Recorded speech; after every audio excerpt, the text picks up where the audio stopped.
Saving lives takes precision teamwork and quick thinking under pressure, especially when tragedy strikes miles away from a trauma center. This story is not a recreation. It's the reality of riding along with the medical crew of Metro Life Flight, based in Cleveland, Ohio. Nice contest for the lead is Smoke on the inside. July 28th, 1990. The Lorain County Speedway in Amherst, Ohio, was hosting an amateur stock car race. Something has gone terribly wrong. The red flag is out. We understand an automobile has gone over into the pits. At 9:24 p.m., a call goes out for air ambulances. CCOM, alert 4 to CCOM, you copy? Alert 4 to CCOM, we copy you loud and clear. I'm requesting a Metro Life Flight. Metro, for 2 victims. Lorain County Speedway, routes 58 and 113 in South Amherst. We're also calling back up at the local rescue squad area. We have 2 victims injured by car that were run over. I'm back getting vital signs at this time. Please roll the helicopter. Major head injury. That's affirmative, Life Flight. Stand by. 2 Life Flight helicopters are immediately dispatched to the scene.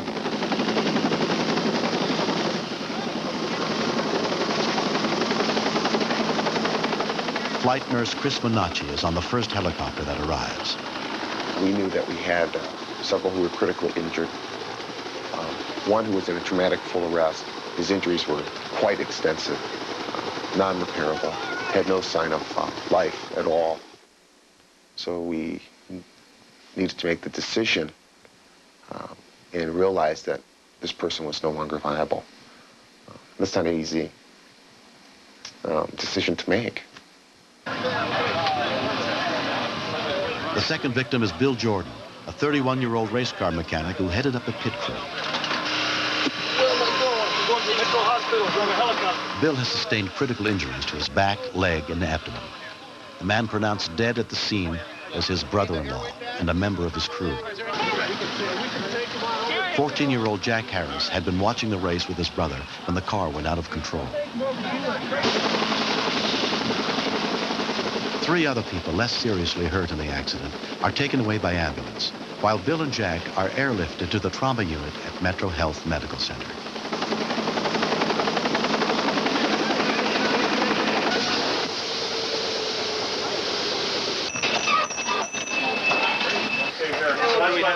This is a 15-year-old. His name is Michael. 14-year-old Jack is suffering from head trauma. In his confusion, he gives his brother's name, Michael, as his own. There's equal breath sounds. The only thing I've seen on secondary exam is abrasion on his left forehead. The remainder of his exam looks negative. What's his name? Michael. I think it's Michael. Okay, 1, 2, 3. Jack is examined by Dr. David Efron. Our initial evaluation showed he had a multitude of bruises, abrasions on his body. Michael, just relax, okay? Do you remember what you were doing tonight? His vital signs were stable. However, internal injuries can be more dangerous in these patients.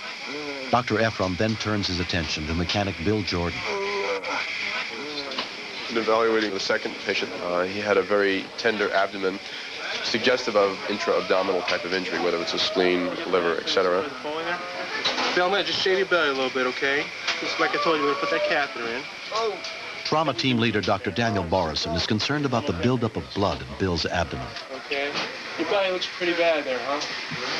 I think you need to take a look in the operating room, all right? Okay. You're going to be okay then. Okay. I'm going to stop touching you. Good, bro. Maybe it's just leakage from that hematoma here. Chief Trauma Surgeon David Jacobs repairs a tear in Bill's liver. He has big blood clot here in the region of his right kidney. His right kidney appears to be badly bruised, or what we call contused. But we got an x-ray in here while he was asleep to show that the kidney's working. And so even if it's badly bruised, as long as it's working on x-ray, we don't fool with it. Because we know if we do that, we'll probably end up losing the kidney altogether. He's also got a leak.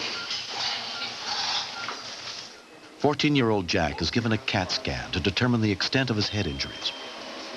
Oh. Well, this looks like it could be some blood in one of his ventricles. So. Blood in his ventricles? Yeah, it looks like he does on the left. Where's Mr. Harris? Here. Hi. His mom? Yes. Hi. Okay, I'm one of the people in charge of the emergency room downstairs. You already saw your son's doing okay. He's got a couple little bruises on his back. The other thing we were concerned about, we did an x-ray of his head, CAT scan of his head, and he seems to have a little bit of blood in one of the ventricular systems, okay? We were scared. It really makes us appreciate our sons. And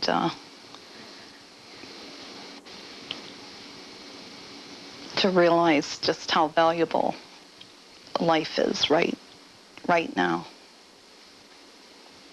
Right now, we're probably just going to watch that. I mean, it's a serious injury, but it's nothing that he needs to go to the operating room for. He needs to stay in the hospital and be watched for several days. I can't tell you whether it's going to be 2 days or a week. It depends upon how he does, and assuming that he continues to improve. Okay, folks? Okay. Okay. Thank you. All right, hope he does all right. All right, take care now. A week has gone by. 14-year-old Jack Harris is back with his family. Thank God, right? It's a relief, Mom. Yeah, what a difference 7 days makes. Jack's brother Kim had his hip dislocated in the raceway accident, but both are expected to fully recover. I feel very grateful for the people that saved me. Just feel that I'm lucky to be alive.